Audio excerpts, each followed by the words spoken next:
Kaboom. Kaboom. How's that for position, folks? Yeah, sorry this one's got to be from the car, but I'm going to take a little journey today. See how long we can make this last.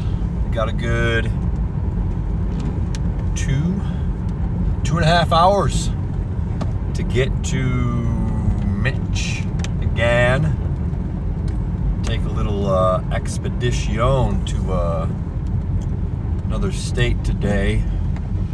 Reasons to be had, reasons to be told later. I'm sure some of you might get it, as Ohio is still 9 months away from getting those legality issues all taken care of. Right, it being November 22nd, Wednesday, tomorrow. Happy Thanksgiving. The holidays are among us, and it is a day to be grateful. Much gratitude and grace to be had. So, follow-up video. Pretty much just made one 2 days ago. 1 day ago? 2 days ago? 2 days ago. Did not exactly expect to post it. If any of you out there did watch, and I know some of you have, even though I specifically asked. Sorry, my arm's resting on my console, so if it's a little bumpy, I apologize. I specifically asked and wrote it down in the title. Apparently I've got to change my marketing strategy a little bit, but I did not really want anybody to watch that video. God forbid my family turns on any of these videos these days. I don't know how I'm going to explain it to those folk. But yeah, I'm going to have to make sure this one's good and solid the whole way through. I'm pretty sure we're going to get into some good work, as should be labeling it on this video. I'm not going to say don't watch this time. I'm not going to try and veer anybody away. I'm going to fully accept, at least I have fully accepted these to be my last few, so to speak. At least I'm in that mentality still. If you've watched my last video, you can understand what I'm saying. But I'm good and ready to go. I am not worried. I'm not fearful. I'm just kind of counting down my lasts, so to speak. However, my lasts don't go without having a first. I'm pretty sure I've never had or made a quote-unquote testimony video.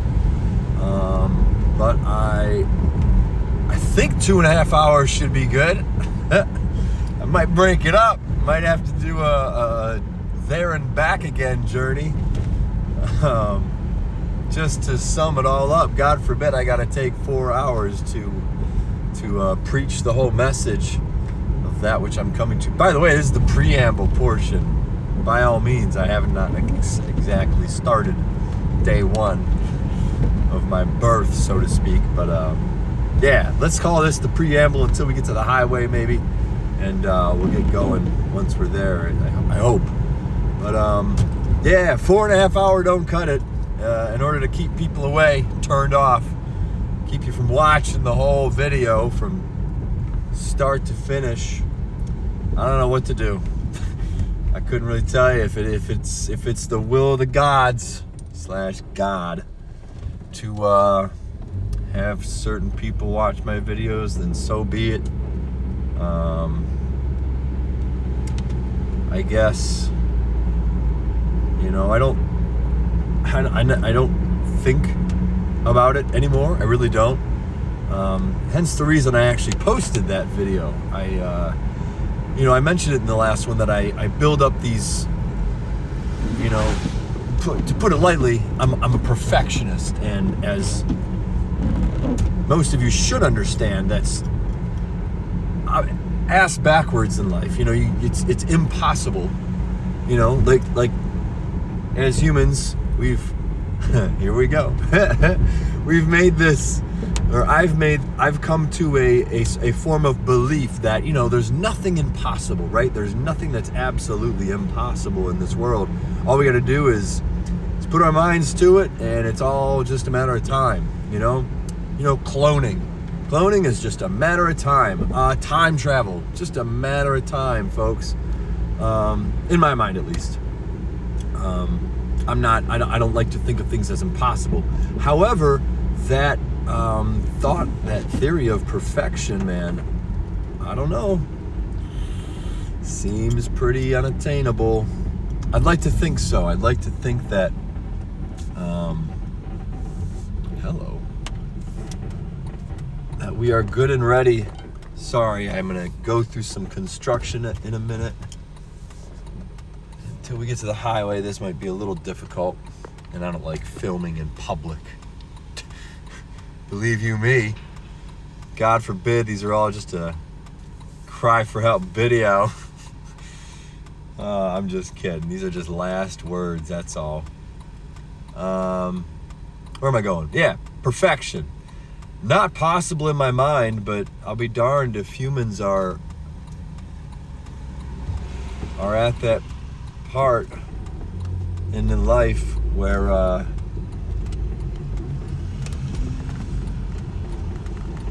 don't know where I'm going with this. We're making everything possible, right? We're literally at a portion where we can do anything.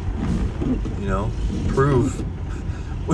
we can prove just about any theory in the world, in the universe, in the multiverse.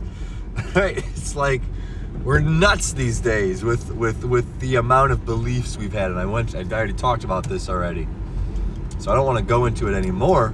This is gonna be funny. I'm not even on the highway, and my hand's already tired. Right? I'm like holding my shtick, my Go stick. What do you call these things? I never thought I'd have one. This is in the trash, by the way. I got a Go Stick Pro, whatever you call these things. But yeah, that perfection issue, I think it's on a whole different playing field as the term possible or impossible, right? Just because perfection is unattainable doesn't mean that it's not possible for humans. You know, there's a whole sentence there. You have to say, like, humans, it's impossible for humans to be perfect. Well, then again, you know, Jesus is real. He walked among us, and true story, you know. It takes that little bit of faith, or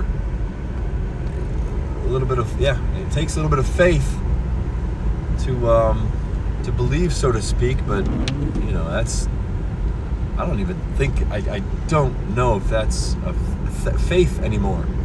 You know, I'm trying to get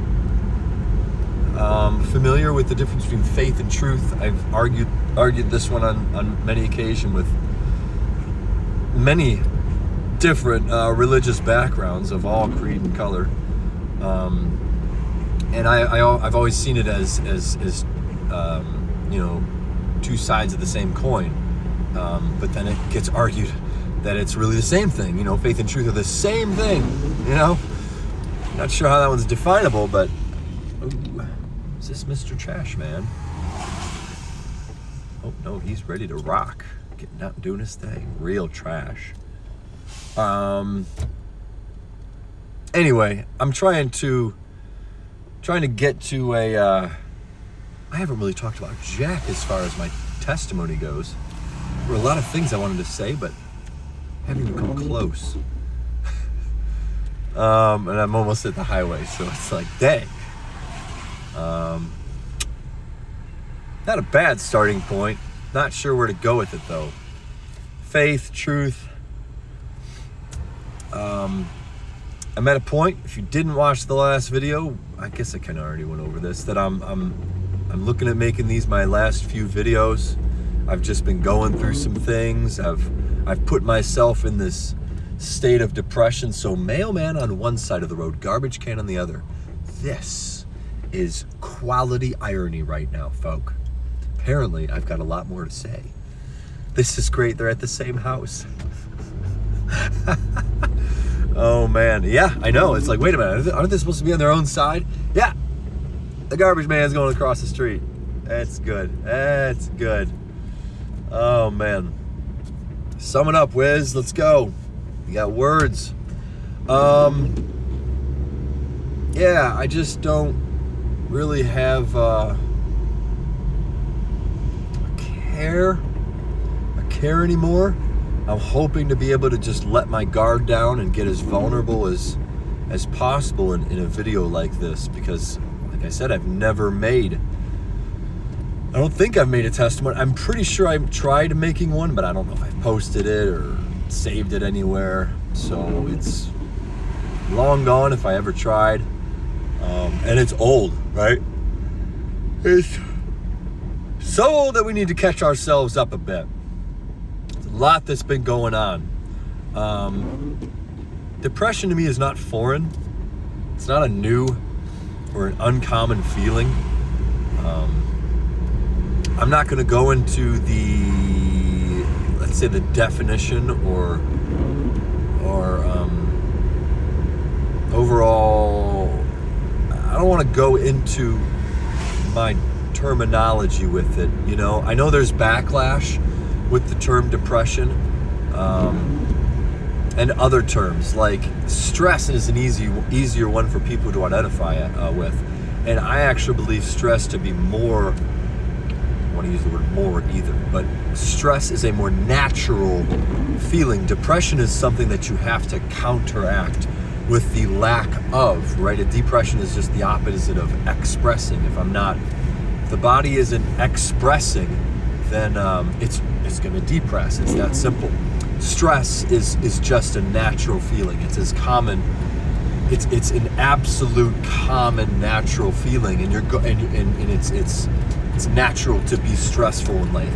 Anxiety is a different feeling. I've gone over this in other videos. I want to stick to a certain. I kind of want to stick to specific things, but I want to get that level playing field out there and say that, you know, depression is a specific. I don't want to call it a feeling. You know, stress is that feeling. Anxiety is not that feeling. It's a buildup of emotions that causes your body to let's so-called feel a specific way. Go ahead and give me a break. We're going to pass through our toll without stopping because I'm awesome. Anyway, 2.5 hour, folk. Buckle up. It's about to be a long ride. Shoot, which way am I going? Yes, we're going west. West towards Michigan. Mitch. Yeah. Shall we begin? All right. Depression, anxiety, stress, fear, anger, happiness. There's a gray area with certain with a lot of these words when I would compare them to the word feeling or emotion, right? Emotion is energy in motion. Feelings are natural, automatic, common, everyday.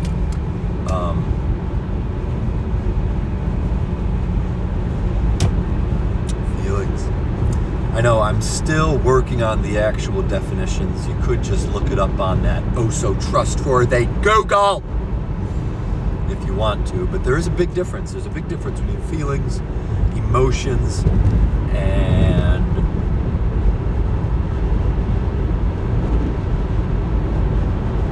feelings and emotions. We'll just stick there. Stick to that. And depression might be almost considered a lack of emotion, because that's quite honestly what it is. You're losing the ability to produce energy in the body. Energy being emotion. Energy in motion. I do need some air. I'm on the highway. Rocks! Beautiful. These are my favorite rocks. I love driving 80 west from where I'm at. I drive through Cuyahoga Valley, and there's nothing but beautiful landscapes, big bridges, and a few rock formations. I mean, I'm not, this isn't Arizona, Colorado, or anything good, but there's something. There's at least something. I like Ohio. Sorry to say it, for all those who've left me. I like Cuyahoga Valley. I like Hocking Hills. I love actually, I like the feng shui. The Buckeye Trail put it into perspective, that there's a myriad, there's a little bit of everything in Ohio. They don't call it the heart for no reason. The Buckeye State is it. I don't want to say it's my favorite states, but maybe it is. I don't know. I've never visited all 50, so we'll see. It is where my heart belongs to, though. It's where I grew up, so. Let's begin. June 13th, 1988. Year of the Dragon, baby. And the month of a Gemini. That is correct, folks. I am as two-faced as it gets. I will argue devil's advocate till the end, just to make sure that I have a conversation with somebody, that I'm making a friend. Even if it's not my belief, I'll just play devil's advocate, because it's almost in my nature for all those astrological beings out there. That does mean that I have an attachment to the God paradox. Even when there's a point in my life where I've ruled out the possibility of there being a devil, there being Satan. As some of us know, that's just the trick. That's just another trick up, the devil's sleeve, that he will make you think that he does not exist. The biggest trick, one of the biggest tricks, is believing that he does not exist. The other one is that tomorrow is another day, right? Putting everything off till tomorrow is just another one of those tricks. Tomorrow is just another day, and then we have one more day to get things done. No, sir. Today is the last day, and that is how people with a mentality such as my own, or those prone to depression, should think at times, because it's sometimes just scary enough to either light that fire or to do something, to physically act. So sorry to start it off with such a negative, but hey, I'm more of a negative Nancy these days. If in the long chance I turn my entire life around, I'm only 35, so another 35 years of positivity, it actually might just work itself out. Not to say that I've been negative for all my life, but I tend to be a half glass empty. I tend to look at the negative in things. Like I said, I am a perfectionist at times. Sorry, I don't want to have the camera up too much.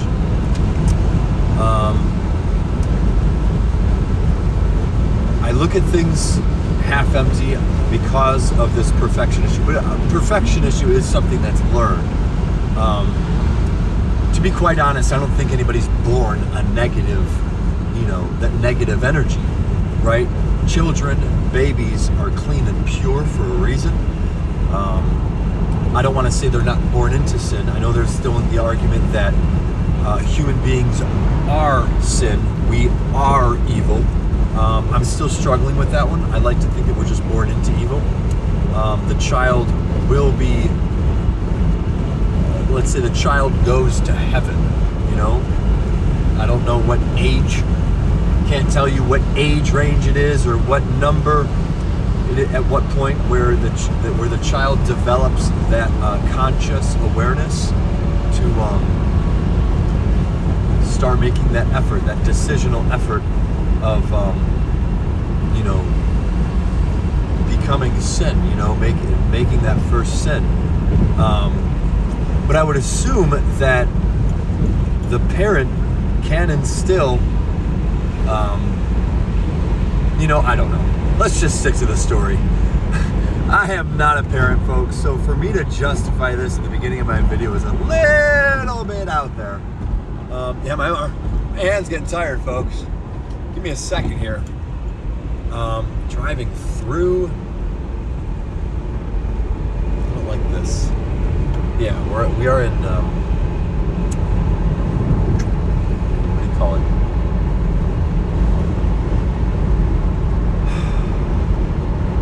I literally can't think of driving through.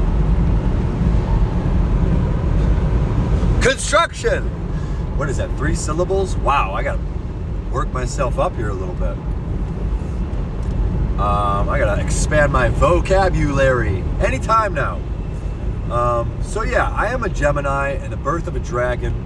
I don't identify, however, it does make it intriguing to align myself with certain styles. Like I said in the last video, I do a really good job of pulling everyone's core belief and concept out of them, and taking a little bit of something, right? I don't believe everyone's right and true, but everyone has their own truth, right? Their own subjective truth, and it's what keeps them going. It's what keeps you going.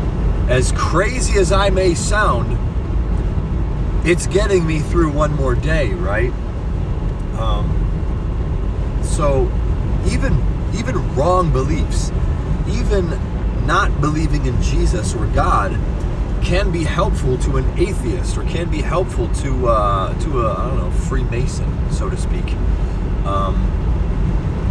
because it's ultimately, hopefully, going to lead that person to the other side. Now I know I'm getting off topic here, and I'm trying to justify things that aren't really justifiable, because there is a hell, so to speak, and apparently, if it's real, then obviously there's something going on down there.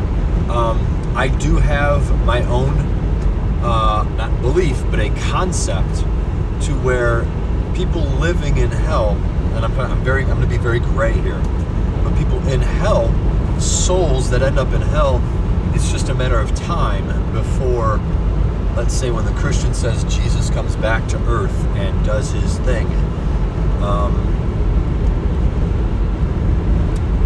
the day the world burns, the day the earth actually burns, right, gets swallowed up by the sun, or we're trying to go flat earth to where, meteor, and I don't know how to say that, because if there's a dome over the earth, then it's like, is it impenetrable, right? There will be a day that the earth does not exist. I do believe that, It might be billions of years from now, right? And humans may fall off the face of the earth before that actually happens. But the day humans stop existing, or the day the earth stops, the day God just says, you know what? That's it. Everyone, join me in heaven. No more suffering.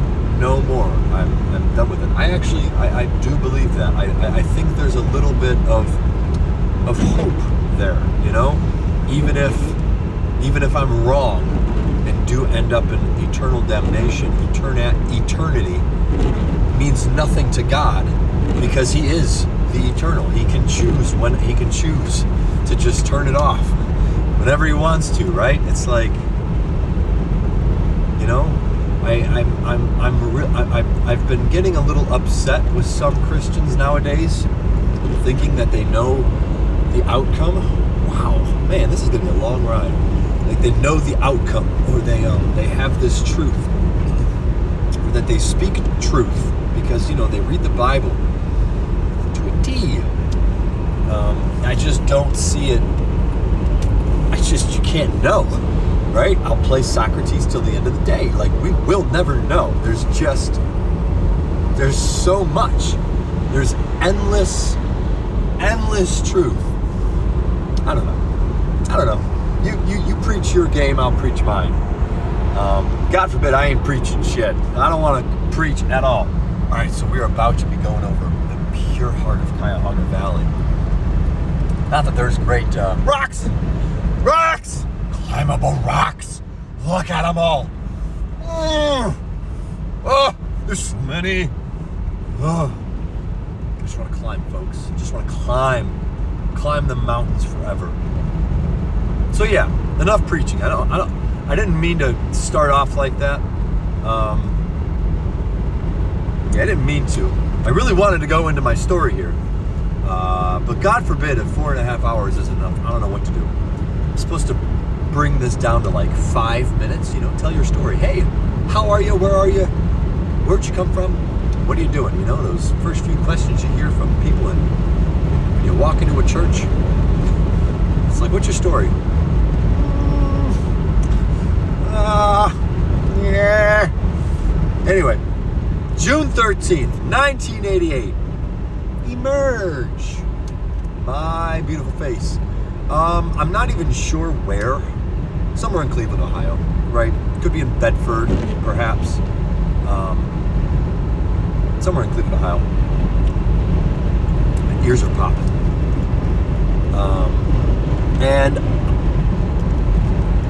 I know most of my story may sound a little dark. I will try my best to bring up the positive, and to promise you that I will start with a glorious bit of gratitude. Emerging into this world, I was blessed. I was absolutely blessed with not just two wonderful, caring, nurturing, kind, loving parents. I was also blessed with a brother. Hush up, are you kidding me? You're just annoying me. No, not my brother, I'm just kidding. The windshield wipers, there you go. The windshield wipers, Boston Mills, right on the other side. Sorry, I can't flip the phone around. Yeah, I'm looking right at it. Yeah.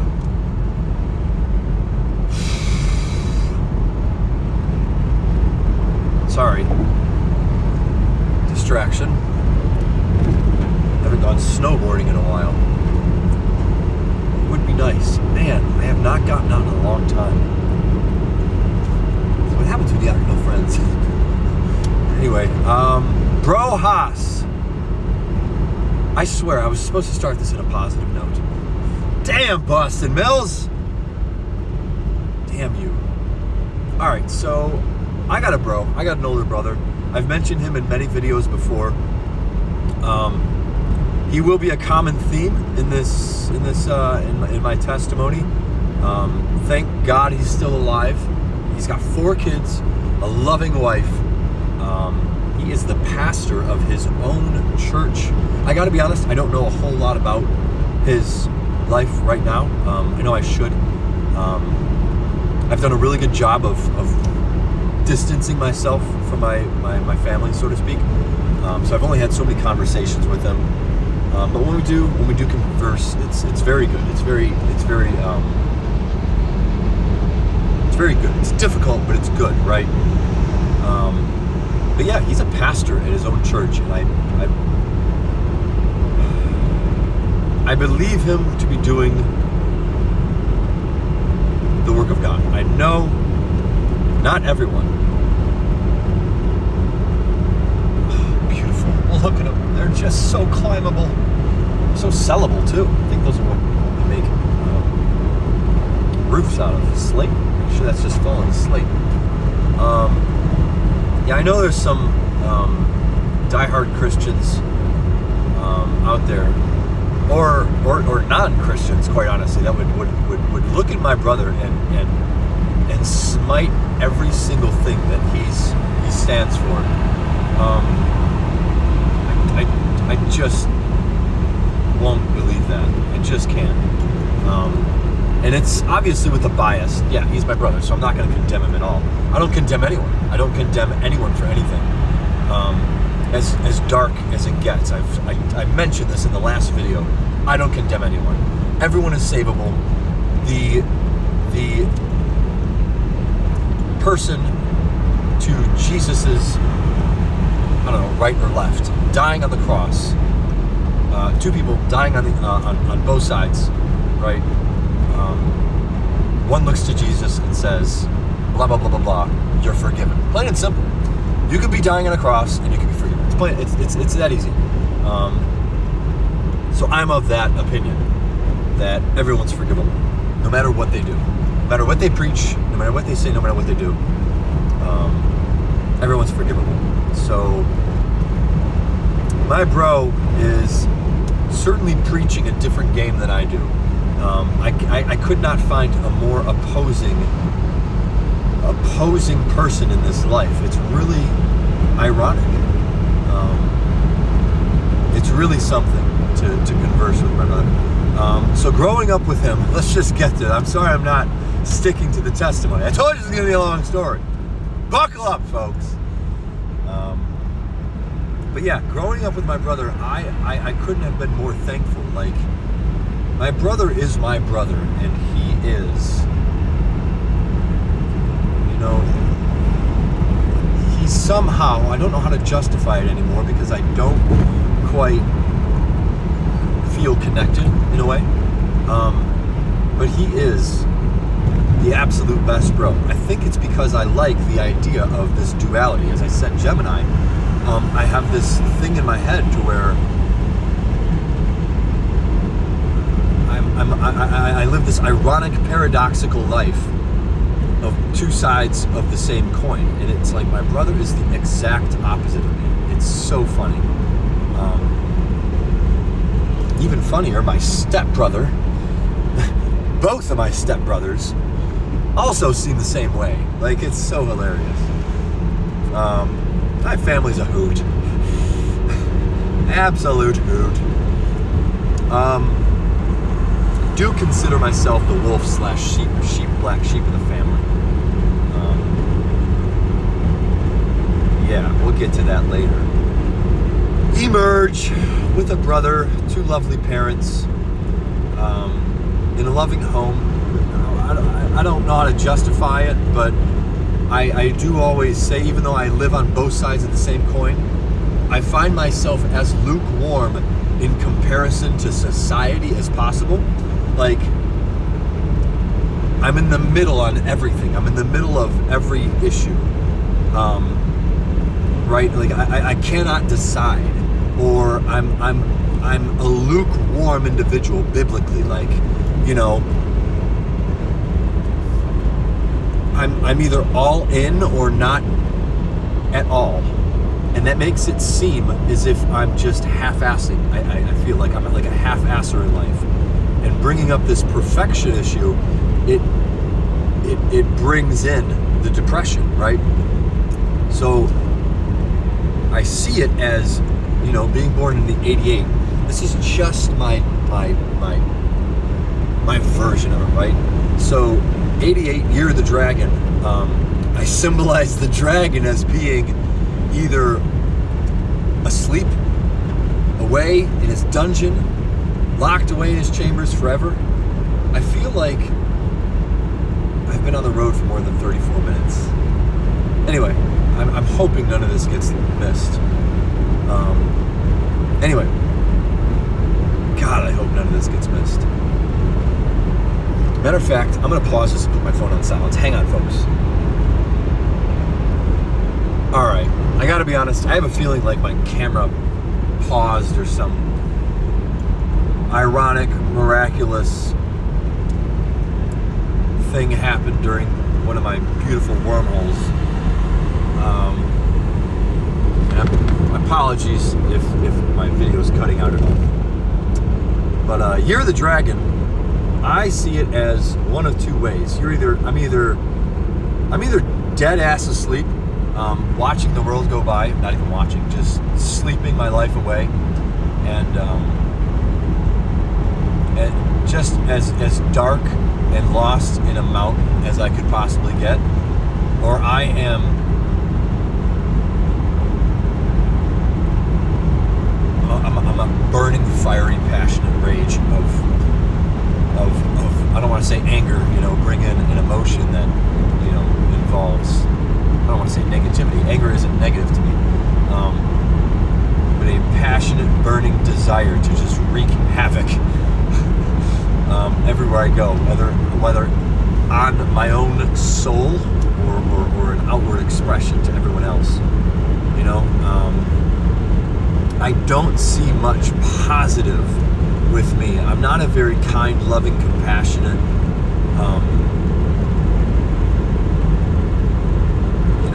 friend. I've had friends, I've tried to be good, and I've had good times, right? I've mentioned this before, but I just don't see myself as a good person, and that's part and parcel why I don't like when these videos are watched.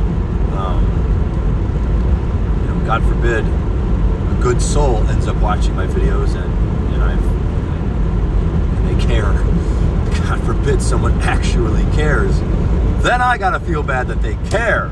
Like, damn it. Why couldn't it just be a random soul?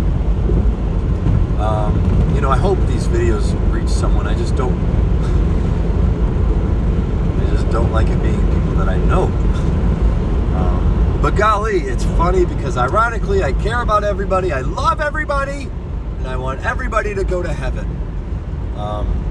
But being the dragon that I am, I hope we just all burn in hell and learn our lessons and just give it all another go around and be like, all right, well, we failed in that life. We need to try again. I hate thinking that heaven's the end all be all. God forbid, I know we've only gotten to birth, but get over it, folks. My testimony. So, I've got an older brother, and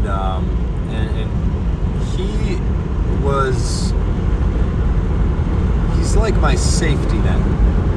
I don't know how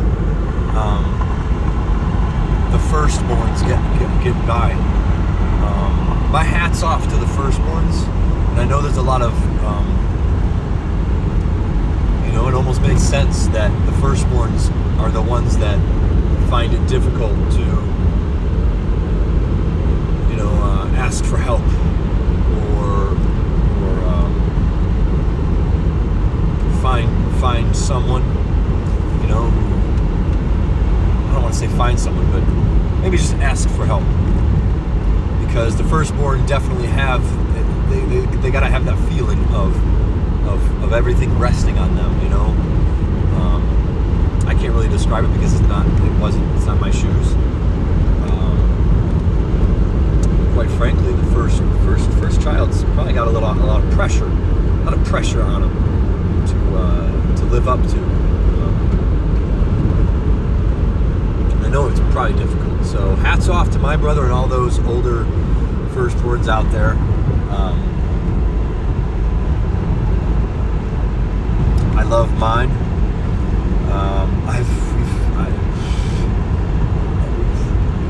Even the relationship with him almost seems like lukewarm, right? So we don't hate each other, yet I also don't know how to say we are the best bros ever, right? I don't tell my brother everything. I don't communicate with him very often. We grew apart as the years went by. And it just is what it is. I don't like to say it is what it is, but I'm always trying to fix it. But shadow for sure. I see my older brother as the golden boy. He's definitely made for himself just the most miraculous of lives from the outside perspective. And I don't mean to talk about him and my testimony, but he is a big part of my life. He is the opposite. I look up to him, and I for certain,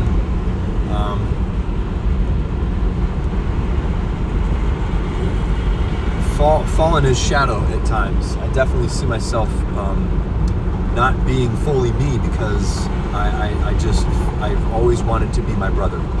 I've always wanted to just be liked and be just loved by everyone, be called upon, and he's just that type of guy. Everybody loves him. I mean, except for the assholes, right? And I've considered myself an asshole, so it's like he's the greatest. He's the greatest man alive, with just as many flaws as the next person. I know not everybody's going to think that, especially in 3 decades when his name is known and his church is killing it, and there are just as many people, probably more people, smiting him for the message that he preaches. I don't know that to be true. I think I'm the person that people smite. He's just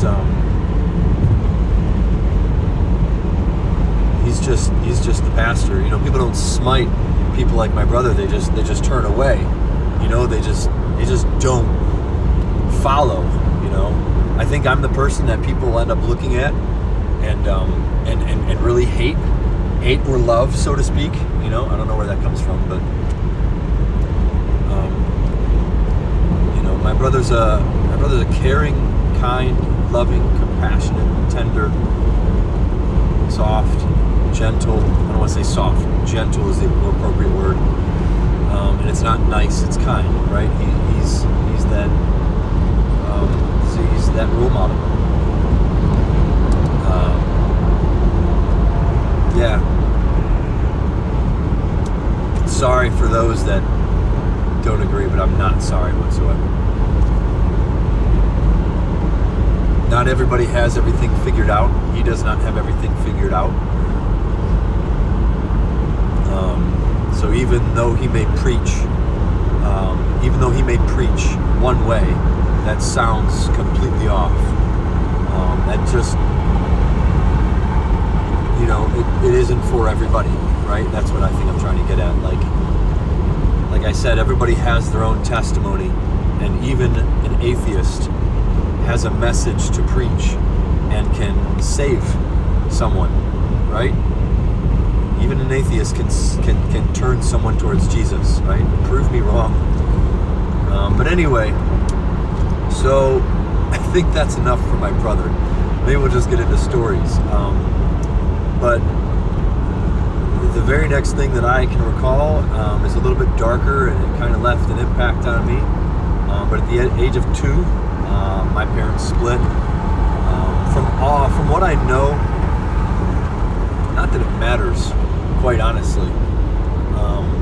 It doesn't really matter, because I don't know the full story, so I'm not here to justify my parents.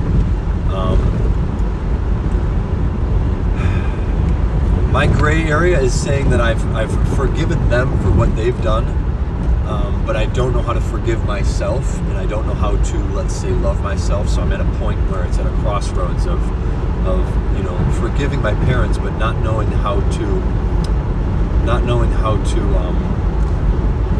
let's say, love them unconditionally. Because if I can't love myself, how am I supposed to love someone else? And I know that's not true. Like I've built up that thought where, I've built up a thought in my head where people can only love you as much as you love yourself. I don't think that's actually true. The Bible says differently. Or you can only love someone as much as you love yourself. I don't think that's true either. I do think it has some sort of justification. I just don't know what it is. I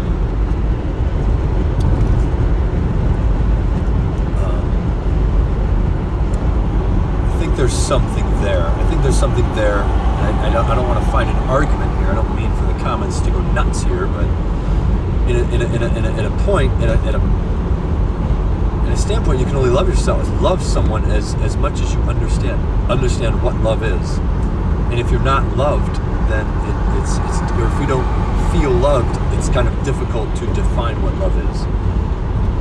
And I think that's where I'm at. Like, I just don't really understand what love is completely. So I can only love them so much. I'm thankful for what they've done, and I love them for being there. And I forgive them for what's happened. And I'm trying to figure out my but, because I know there's a big but. But I don't know how to forgive myself and love myself. I don't know how to accept. I don't know how to accept my past or move on from it, right? Because, God forgives. Jesus is the unconditional love. He's the gateway to, he's the, not resurrection, son of a gun, salvation, right? He is the salvation that we all need to mend the wounds, mend the personal battle wounds, or whatever we want to go with there. But yeah, age 2, my parents got a divorce, and it definitely, it killed me. And it's hard to accept sometimes, but it is what it is. Plain and simple, I mean, I can't imagine what would happen elsewise. I come up with the idea of, like, what would happen if I was homeschooled instead of sat down in a chair. Sorry, we're not there yet, but these questions of what ifs, they're not helpful. It's best to just accept your past and move on. And I have. Thoughts are going to occur in the brain. But yeah, every day you're supposed to wake up and be thankful, and every day you're supposed to wake up and forgive. It's not just that one-time thing, I don't think, which is where I'm struggling right now. I've been, sorry to go off, but I've been off of the bandwagon of praying, so to speak. It just got so overwhelming that I just don't know what to pray for anymore. Not necessarily, more or less what to pray for.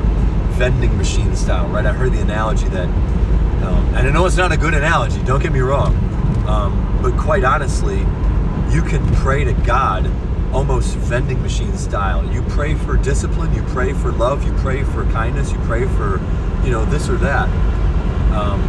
And most certainly, sometimes you get it, I don't want to say all the time, but sometimes it just happens, but it's not necessarily what we want, or so we fail to be direct, so to speak. And that's what I guess I'm failing to be is direct in what I want. I prayed for friends, but I don't know if I got the type of connection or love or friendship that I think I need.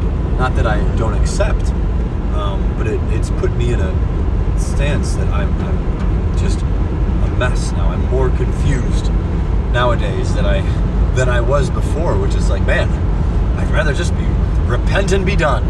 I'd rather just repent and get it over with, instead of keep going and making life more difficult and more confusing.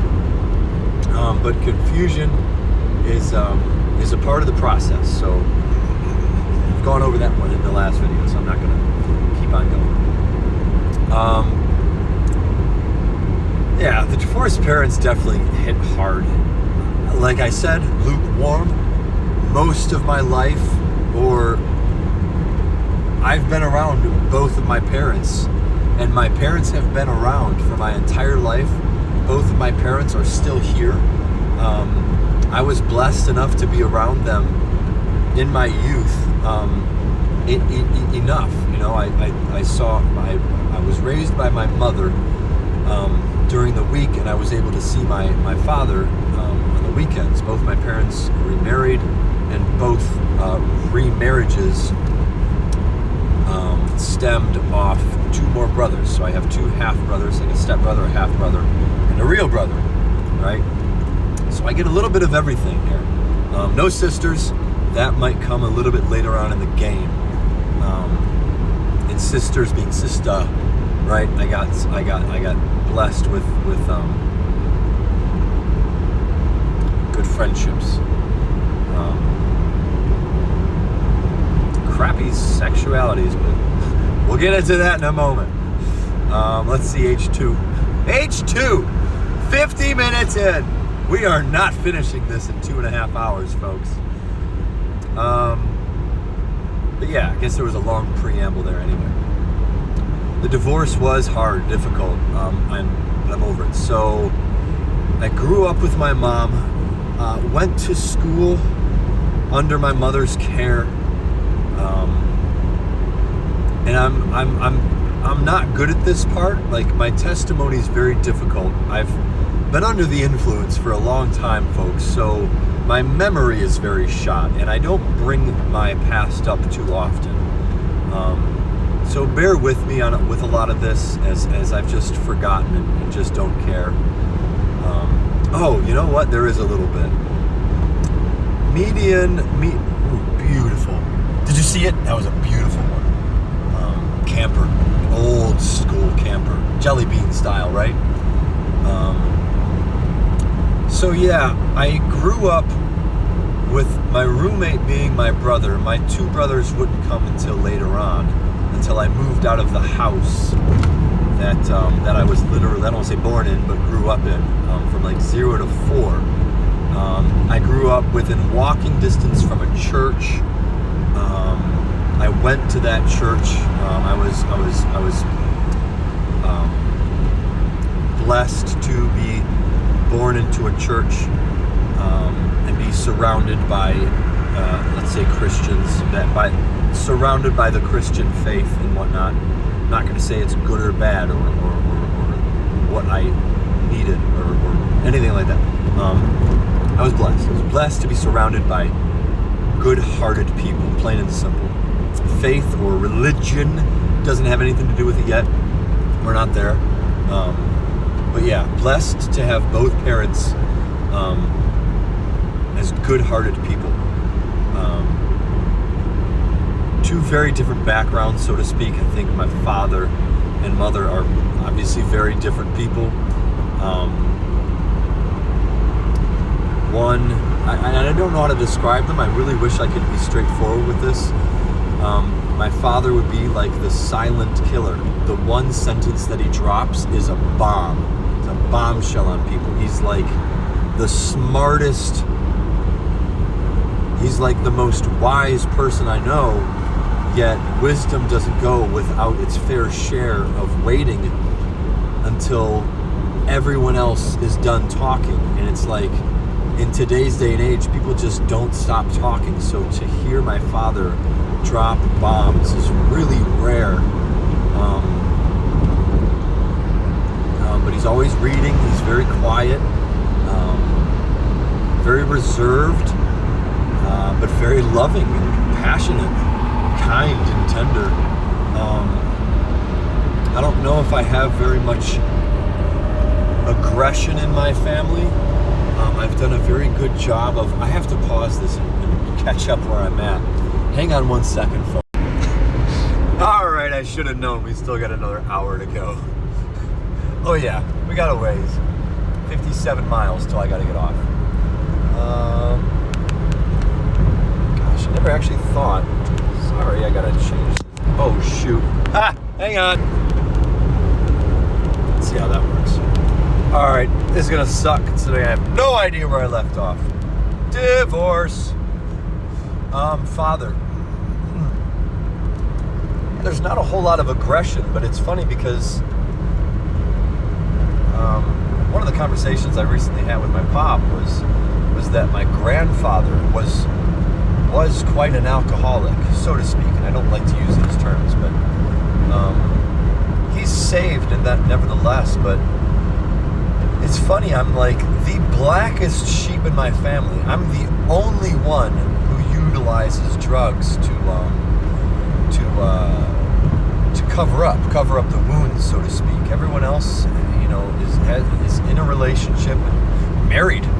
My one of my brothers, I don't know how he does it. by far the most compassionate individual I know. The most loving, unconditional loving person I know. And it's not like he'll go without his fair share of, let's say, anger from time to time.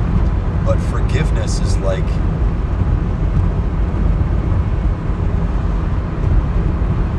it's like who he is. You know, this is my stepbrother on my father's side. I actually lived with him currently at the moment, kind of. And we kind of help each other out.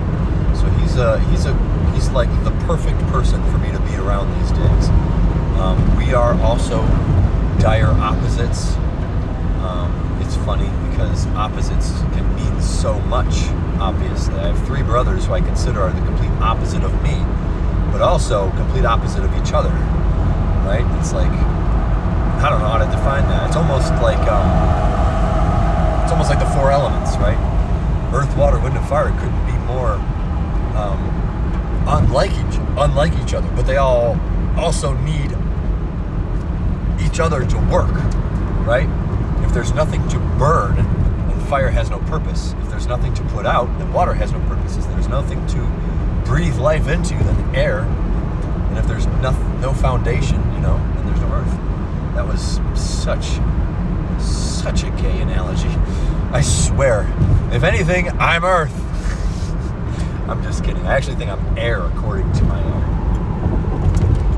I don't know, astrological this or that. Anyway, going off topic, I am under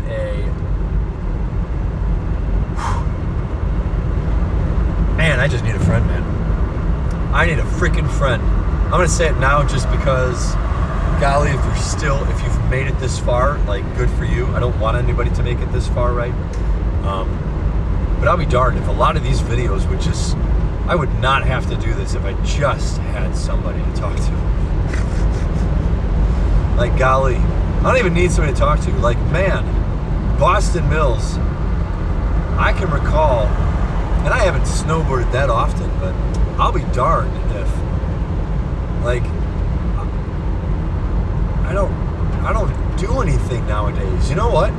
It's funny, when I actually do things, it's on my own. Like, I've kayaked down the river on my own more times this past year than with somebody. Not to say that the times I did with people weren't helpful, weren't experiential, and good times, because they were. But man, snowboarding's fun. I love rock climbing. I would kill for a rock climbing bro. Like, if I had to end my life ahead of time just to have a bro to rock climb with. I'm getting way off topic here, but I guess I'm kind of just getting a little emotional in a sense. Probably carrying on from 2 days ago video.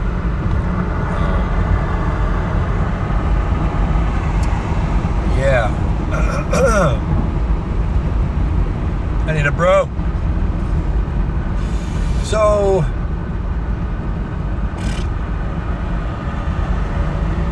yeah. It's funny, my father and mother, when my dad moved, he literally moved to the apartment complex less than a quarter mile away. Like, it's so funny. Like, it's such a funny, like, ironic story. It seems like there wasn't even, it's like my parents don't not love each other. They just grew apart. And it's like, that's just I like to think of it as like a paradox or an ironic story of the whole, like, discipline thing. Like, passion, intimacy. Is it discipline? Passion leads to intimacy, leads to, I used to know this so well. But passion, as we all know, or as we should know, passion dies. Passion is almost, it's an emotion that we feel. I don't know if it's a feeling, but passion is like, I don't even know if it's an emotion. passion to me and things like motivation are not real. I like to use them. I like to be passionate and be motivated, but it's not like it lasts long. That's what I'm trying to get. Passion doesn't last long. Passion dies out. It fades. You know, which is why I believe it to be more of an emotion. You know, emotions fade out over time. So unless passion gives way to intimacy, intimate, real, heartfelt, loving connection in a relationship, so to speak. This is just how I remember it from psychology class or sociology, whatever it was. Unless you develop intimacy in a relationship, that passion dies. And then intimacy will inevitably die because those intimate connections, those intimate experiences, right? They usually are intimate experiences that you have with someone. Those end up dying because experiences with the same person can end up repeating themselves, so to speak. You can always change it up, but that change happens through what's known as discipline. So passion leads to intimacy, leads to discipline in a relationship. And I just don't think my parents were very disciplined in their relationship, you know, and that goes for, I honestly believe that goes for 95% of so-called divorces and relationships nowadays. In times past, like, in order for me to justify it, this is nothing against my parents or anybody else, but my parents grew up in a very, let's say, good time. It was post World War II and post the Depression and post these difficult times. You know, they may have worked. I'd like to think that my parents were still in an era where they worked hard,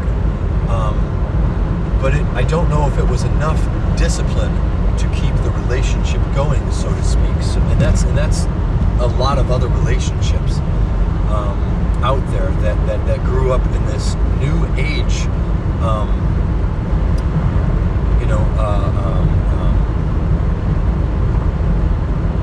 trying to think of the word.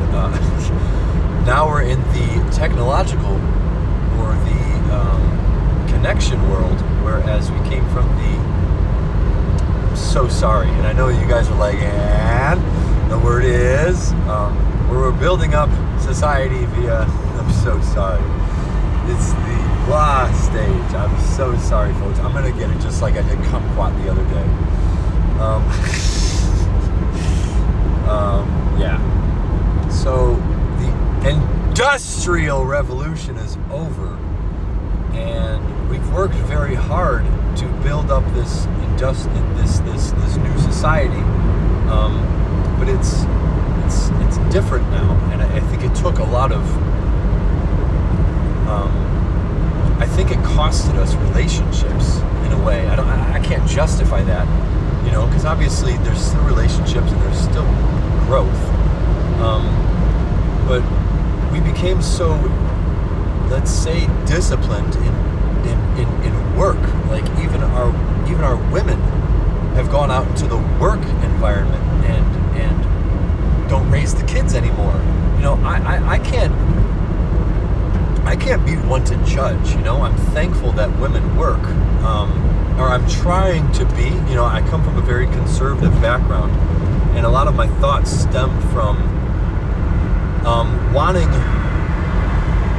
Let's just say I haven't gotten to this point in my story yet, but I also identify as being a man. I also identify and want to identify as being a very masculine man. However, my definition in the term masculinity has also been butchered these days, and it comes from inappropriate, I don't want to say inappropriate raising of my parents, but inappropriate education, plain and simple. Like, it probably would have been better if I had my parents around more so than not. You know, if I would have had my dad around more so, I would have gotten out more and maybe gotten out in nature, blah, blah, blah. It just wasn't what it was. But from a conservative background, I've always wanted that relationship. Don't get me wrong, I haven't told you guys that I do struggle with sexuality, and I am attracted to narcissistically, I say I'm attracted to myself, but I'm a guy, so you put two and two together. I'm attracted to myself in a way where I want to become a masculine man, so that I can be in a relationship with what I believe to be a feminine woman. However, what it's seeming to become is I'm going to be a very feminine man in a relationship with a very masculine woman. And this is really gray because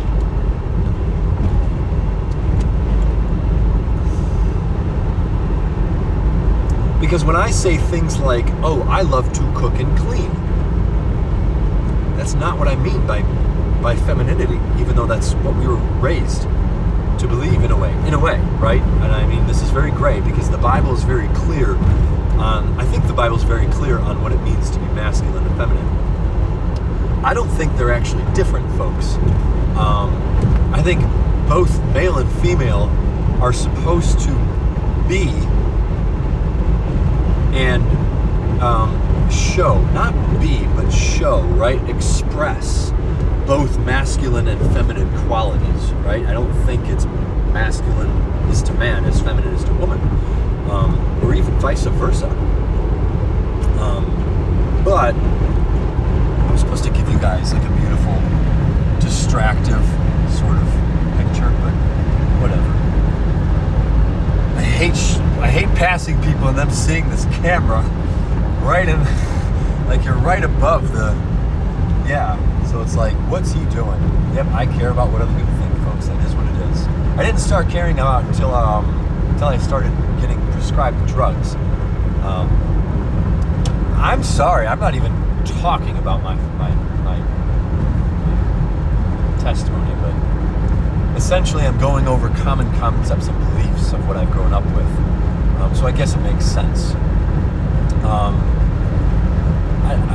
I don't want to say what I want in the future and what I've, like what I've seen, because this is obviously my testimony. I want to go backwards and dig up, but there obviously will be some thoughts of the future, just to kind of tie it together, because I am utterly confused these days, folks. I'm the most confused as I've ever been. I've said it in videos before, and I'll always say that I'll always be the one questioning life and not having the truth. But I've been more confused, right? To put it into perspective, I'm trying to justify flat Earth these days. I know. I get it. I know. But in a sense, the Bible says, plain and simple. So, the way you justify it is differently than the way I justify it. And I know there's different versions of it. So, you do you. I'm just hoping that everyone makes it, that's all. To condemn another soul, you should be immediately condemned. I'm not going to be the one to do it, but I just can't say how many times I've rarely said that someone is wrong. I don't say that someone's wrong. I do my best to try and hear someone's other point of view, which is why there's so much of a devil's advocate in me.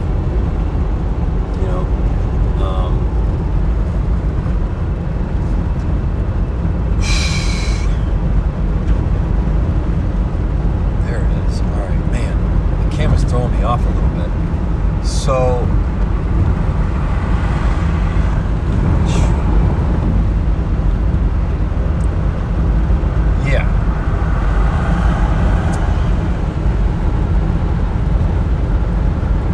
don't know where to go from here. I kind of went over quite a bit in that scenario there.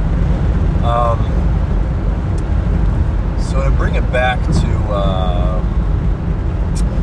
let's say age 4, I think, 4 or 5, I think it was maybe 6.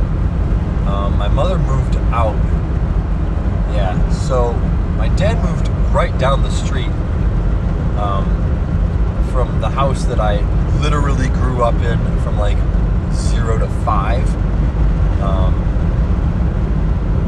And he was like right there, so it's not like I was missing out on much. You know, I was able to see my dad as a child, as a baby child, and had good times. Like I have memories of throwing paper airplanes all the way on top of the roof, right?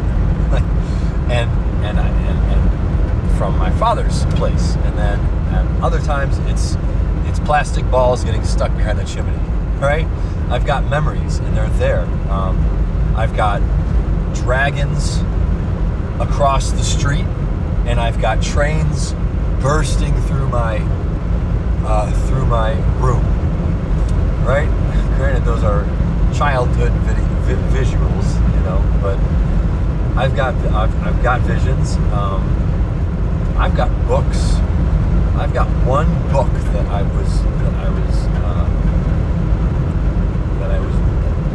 was read to me. The Monkey and the Rocket, right? Yeah. Oh yeah. I still have that book. I still have the teddy bear.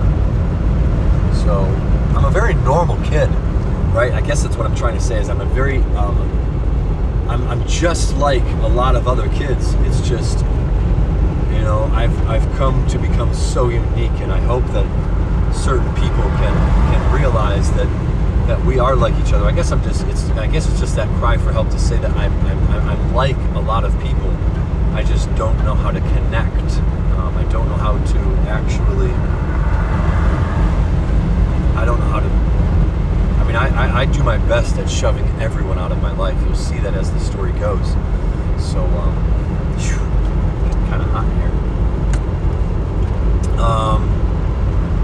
But yeah, I'm just a normal kid. I'm as normal as it gets. I'm a crazy normal kid. Don't get me wrong. Like my brother's the normal guy. Like he's the one who can do good in school and follow the process of life very well. He can follow along and make something of himself in this world. You know, I've done very well at breaking away, right? And it's almost like there are two halves in this world. Some people may feel like they don't fit in this world, and other people feel like they do. And you know, one side will justify the side where the law is good and the law is right and the law is true, and we need to almost just make the law more defined. I don't know. I'm not very good at justifying politics. Some people want change, and other people want to. To me, it seems the same. Like they still want change. One side seems just completely out of this world to me, even though they're like living the world to a T, living this so-called, you know, it's. I'm sorry to bring up politics into this, but it seems like both sides, obviously both sides argue, and I'm trying to bring both sides right to the middle, because I know we're preaching the same exact thing. I shit you not. Like, both sides preach love. And I know if you're caught up on your own side, you probably don't believe that or see that, but I guarantee you, both sides preach love and connection. And dare I say,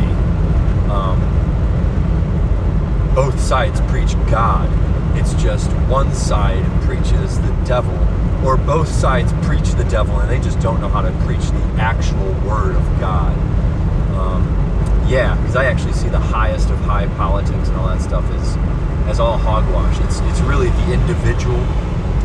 It's the the individual people, right? I don't want to say the middle class and rule out everybody else, but it's like the common person. It's the individual. I've never found a person that preaches evil, right? We're all preaching good. In my last video, I told you that I wanted to go around with my videos, with my camera, and basically make it a last video to you guys, and ask everybody what the purpose of life is, right? Just to give you guys a general idea that everybody, no matter what creed or color we are, everybody's preaching the same truth, right? It's just the background and where we come from it is just different. It's that simple. So my version is very different. It's very, very, very different. And let's try and get more into it. So common belief, or the commonality is very simple. I have an older brother. I have divorced parents. I have good parents. I don't want to rule out those that are different, you know? But I'm sorry, I was so close to going further with that, but I hate ruling out certain people just because we're not alike. Like, I want everybody to know that, you know, everybody can be loved and everybody can be saved. No matter how difficult your background is, and no matter what you're questioning, no matter how difficult it gets, there is a chance.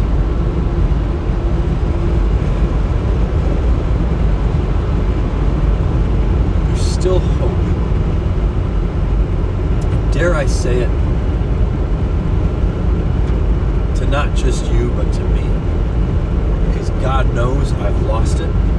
God knows I don't even know if I want it anymore.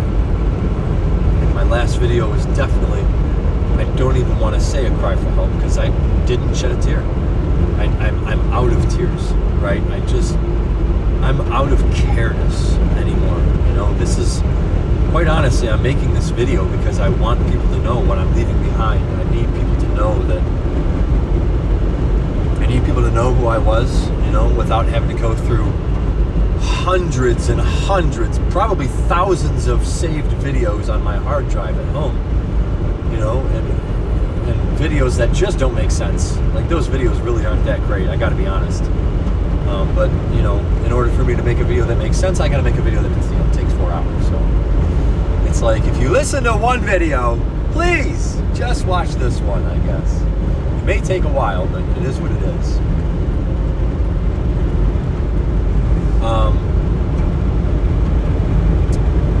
But I don't want other people to lose hope. In my last video, I mentioned that everybody has a purpose, and that we can all make change. We can all, I don't want to get into it. I really don't. I already said that in the last video.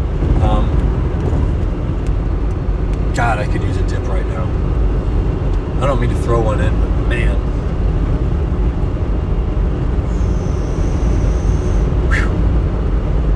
So, testimony.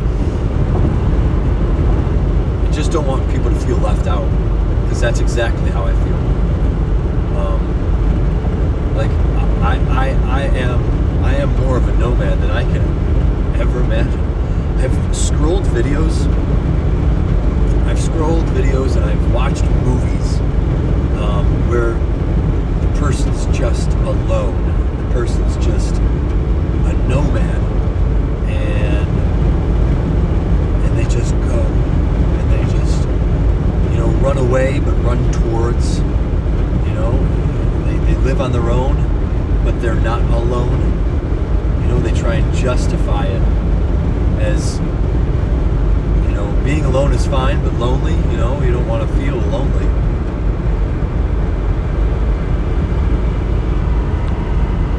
I've become so content with being alone. I don't care. I've lost care. I want to change, or I want to change. But I'll be darned if it just seems, I feel like I'm too far lost. Man, I gotta get into this testimony. Gosh. I want you to know that you're loved. I want people to know that even though I don't know you, you know, there are those out there that feel, that there are those out there that do feel just like you. So if you feel alone, or if you actually feel lonely, I don't justify it. I justify the good feeling of just being alone. And I understand that nobody's going to just... You're probably not the type of person that's going to comment on a video and cry out for help. I get it. I don't do that either. Like, to me, I am 2 videos away. Plain and simple. I know exactly how I'm going out, folks. If not by natural disaster, it's all me, baby. It's all me. And I'll be darned if nothing changes soon. I'm on a path towards 1 more video, 2 more videos. You know, I want to say, you know, I want to give out my testimony. I want to give out bits of gratitude and maybe bits of wisdom. Like, I want to thank those in my life. And then I didn't want to give out bits of wisdom or thoughts and beliefs. You know, I didn't want to before, but you know, a part of me just wants to. You know, I am a wizened one. I may be a dumb whiz, but I guess it just goes without saying that I've always got something left to say. So when my ma remarried and moved, they moved on the opposite side of the Cuyahoga Valley. So if you know Ohio, you know the Cuyahoga Valley is pretty big. And she moved to Seven Hills, went to school in the Parma City School District. And literally, I had an entire river. I had an entire ravine. I had a mountain that separated me then. I had the entire valley that separated my folks, or my parents, at the age of 6, so to speak, roughly. And that did kind of suck. But, you know, what next order of business, you know, I want to try and give a little bit about who I was as a child. I guess I kind of did that already, but I was outgoing. Oh man, center of attention. No care in the world. I did not care what people thought. I did not care how funny I looked. I didn't care. I loved people. I loved helping people. And I was supportive. I don't know how you could be supportive as a kid, but I loved helping, putting others first. You know, nowadays I can coin myself as being a supportive person. I don't know how much of a leader I am. You know, leadership is something I can grow into, but I've always done really well at being last to leave the party, just so I can help clean up. No matter who it is, like family. I don't care as long as I can put 2 more cents in and help someone. Because that's what it is. It's all about other people.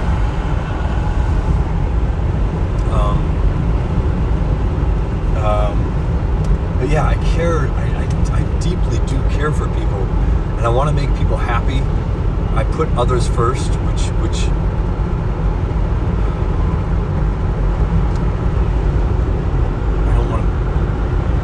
which is what stems off into me nowadays caring what people think. Ultimately, I deeply care what other people think, which is why I'm all on my own, because of the life I've made for myself is just so cruel and unusual and crazy that if I can't accept it, then neither can anybody else. So away we go to no man's land.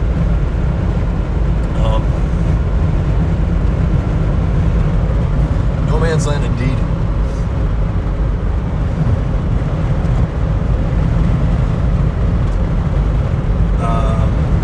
But I was just another fun kid. I didn't have many talents. I didn't have, you know, skill does take time to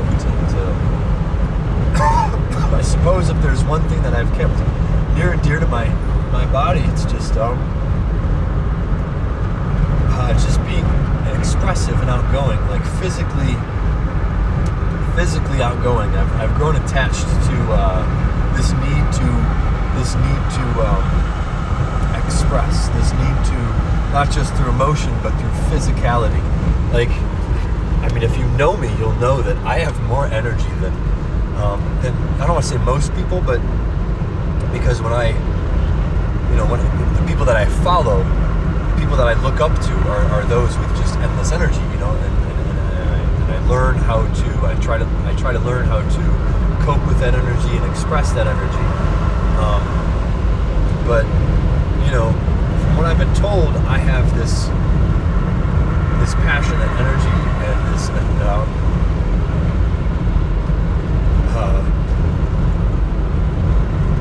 I've got this attractive energy that people just can't seem to get enough of.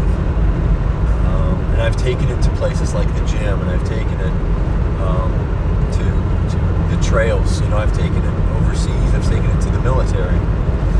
And I've been told that people like that energy, but it just seems normal to me. It just seems like a normal, every person should be this energetic. Everybody should just have this sort of endless passion, but it's okay if it's just me. I don't know if I like that it's just me. It's not easy to relate to people when it's just me doing all the physical work. But I guess I identify as this go-getter, this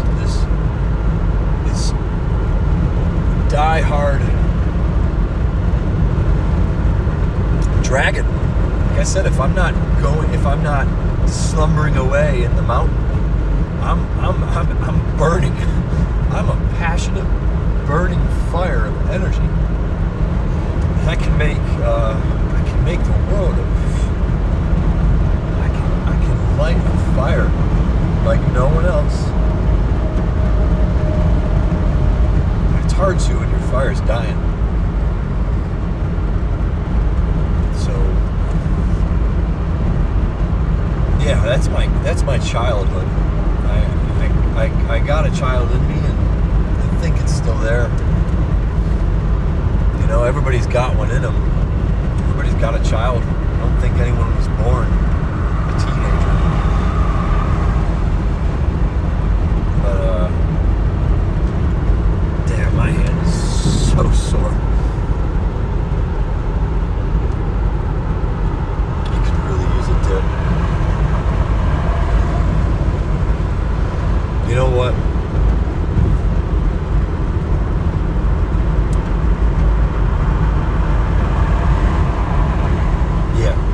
So I think it's time.